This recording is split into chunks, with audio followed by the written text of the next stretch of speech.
wabarakatuh. Perkenalkan, nama saya Sylvia Fitri, mahasiswa S1 Keperawatan Tikes Piala Sakti Pariaman. Dan baiklah, di sini saya akan menjelaskan materi tentang konsep dasar manusia, yaitu kebutuhan istirahat dan tidur. Nah, pokok bahasan yang akan saya jelaskan di sini ada definisi istirahat dan tidur, fisiologi tidur, kegunaan tidur, tanda-tanda menjelang tidur, tahap-tahap tidur, faktor yang mempengaruhi tidur, dan juga kebutuhan tidur rata-rata per hari, dan gangguan tidur yang sering terjadi. Istirahat adalah suatu keadaan tenang, rileks, tanpa tekanan emosional, dan bebas dari perasaan yang gelisah.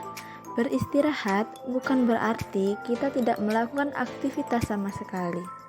Terkadang, berjalan-jalan di taman pun juga bisa dikatakan suatu bentuk istirahat. Sedangkan tidur adalah suatu keadaan di mana terjadi perubahan persepsi dan reaksi individu terhadap lingkungan sekitarnya. Dan berikutnya, fisiologi tidur. Pusat pengaturan aktivitas kewaspadaan dan tidur terletak dalam mesencephalon dan bagian atas pons. Sistem batang otak yang mengatur siklus atau perubahan dalam tidur adalah: 1. Ada RAS atau Reticular Activating System, yaitu memiliki sel yang dapat mempertahankan kewaspadaan dan kesadaran melepaskan katekolamin. Yang kedua ada BSR atau Bulbar Synchronizing Regional, yaitu melepaskan serum serotonin pada saat kita tidur. Nah, kalau BSR itu berefek pada kita bisa tertidur dengan rasa yang nyenyak. Sedangkan kalau RAS, kita tidak bisa tidur sama sekali. Ketika ada yang merangsang, rangsangannya seperti nyeri, bisa karena pendengaran, karena ribut, bisa karena lampu yang terang menyala atau gelap sama sekali. Yang tidak bisa membuat kita jadi tertidur. Sehingga itulah yang membuat reticular activating system kita menjadi merangsang. Dan selanjutnya ada kegunaan tidur. Yang pertama, beradaptasi terhadap rangsangan yang dapat menimbulkan kecemasan. Kedua, meningkatkan daya ingat dan daya pikir seseorang. Yang ketiga, meningkatkan sistem kekebalan tubuh. Dan selanjutnya, relaksasi dan tubuh menjadi lebih sehat. Nah, selanjutnya, tanda-tanda seseorang akan menjelang tidur. Yang pertama, pernafasan melambat, otot-otot menjadi rileks, menguap, tanda tubuh beradaptasi akibat pernafasan yang melambat. Dan berikutnya, suhu badan menjadi menurun. Nah, selanjutnya ada tahap-tahap tidur. Yang pertama, tidur NREM atau Non-Rapid Eye Movement, yaitu suatu periode di mana selama tidur tidak terlihat adanya gerakan bola mata dan kedutan pada kelopak mata. Pada tidur NREM, gelombang otak menjadi lambat dibandingkan dengan orang yang tidak tidur. Nah, tanda-tanda tidur NREM ini ialah mimpi kita menjadi berkurang, tekanan darah mulai turun, kecepatan pernafasan juga menurun, metabolisme menjadi turun juga, gerakan bola mata pun menjadi melambat. Tahap tidur NREM ini memiliki 4 tahap, yaitu tahap pertama.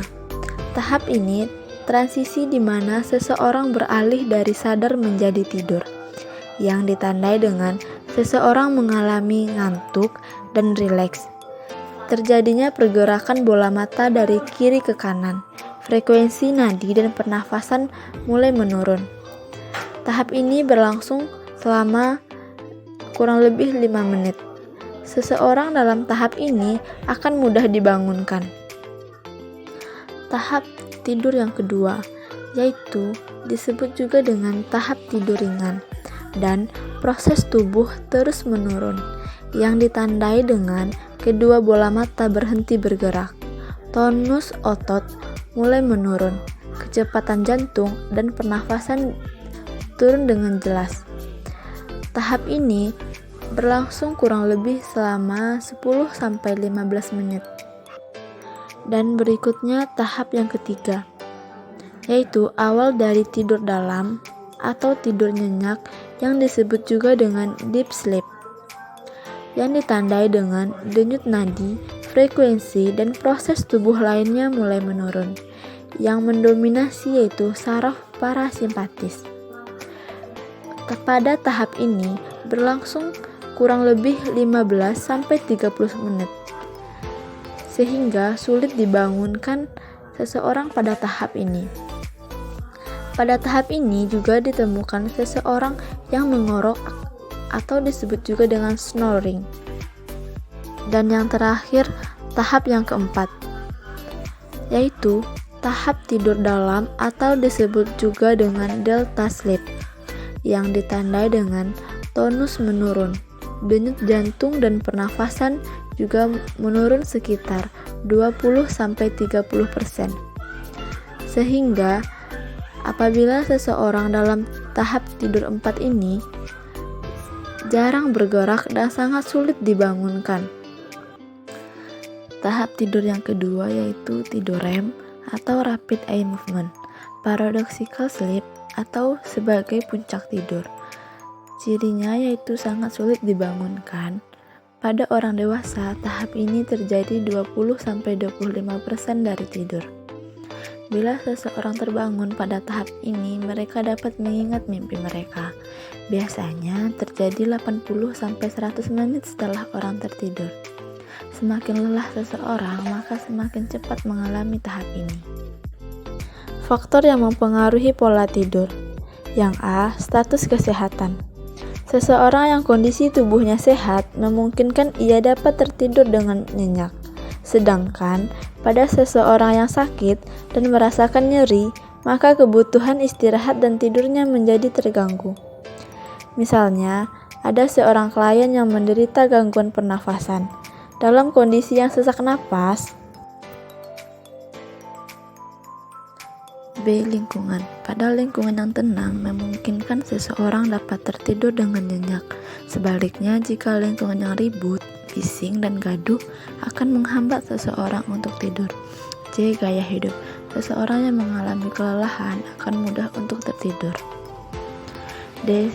Stres psikologis. Kecemasan menurunkan kadar norepinefrin dalam darah sebagai hasil dari stimulasi sistem saraf simpatis. Perubahan zat kimia ini yang menyebabkan seseorang mengalami kesulitan untuk mencapai tahap tidur 4, NREM dan REM, serta perubahan waktu untuk bangun. Dan yang terakhir yaitu ada obat-obatan. Obat-obatan jenis hipnotik dan barbiturat mengurangi tidur REM. Penggunaan alkohol dan stimulan, pola tidur seseorang yang minum alkohol akan mengalami gangguan tidur. Untuk tidur REM, selain alkohol, minuman yang mengandung kafein juga dapat menstimulasi SSP sehingga pola tidur seseorang bisa terganggu. Kebutuhan tidur rata-rata per hari. Bayi baru lahir lama tidurnya 14-18 jam per hari dengan 50 REM dan satu siklus tidur rata-rata 45-60 menit. Bayi sampai dengan 1 tahun, satu siklus tidur rata-rata 12-14 jam per hari dengan 20-30% REM dan tidur sepanjang malam. Nah, yang berikutnya ada toddler 1-3 tahun, lama tidur 11-12 jam per hari dengan 25% REM dan tidur sepanjang malam ditambah dengan tidur siang.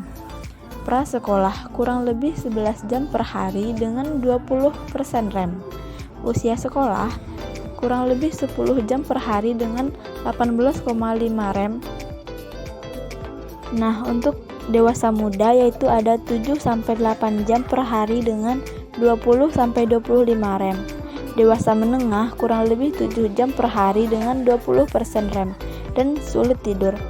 Untuk dewasa tua kurang lebih 6 jam per hari dengan 20-25 REM dan sering sulit tidur. Gangguan tidur yang sering terjadi.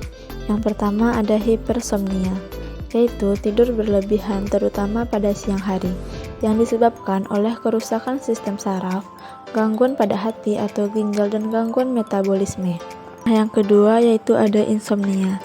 Insomnia adalah suatu ketidakmampuan untuk mendapatkan tidur yang kuat, baik kualitas maupun kuantitas, keadaan tidur yang susah atau tidur yang sebentar. Insomnia ini terbagi menjadi 3 jenis, yaitu inisial insomnia, yaitu ketidakmampuan untuk memulai tidur. Yang kedua, intermittent insomnia, yaitu ketidakmampuan untuk tetap tidur atau terbangun pada malam hari. Yang ketiga, terminal insomnia, adalah kemampuan untuk tidak tidur lagi setelah terbangun pada malam hari. Dan yang terakhir yaitu ada narkolepsia, yaitu serangan mendadak tidur yang tidak dapat dihindari pada siang hari, berlangsung 10-20 menit. Ini merupakan kelainan herediter, yaitu diduga karena terletak antara batang otak bagian atas. Nah, itulah materi yang dapat saya jelaskan mengenai kebutuhan istirahat dan tidur. Saya ucapkan terima kasih. Wassalamualaikum warahmatullahi wabarakatuh.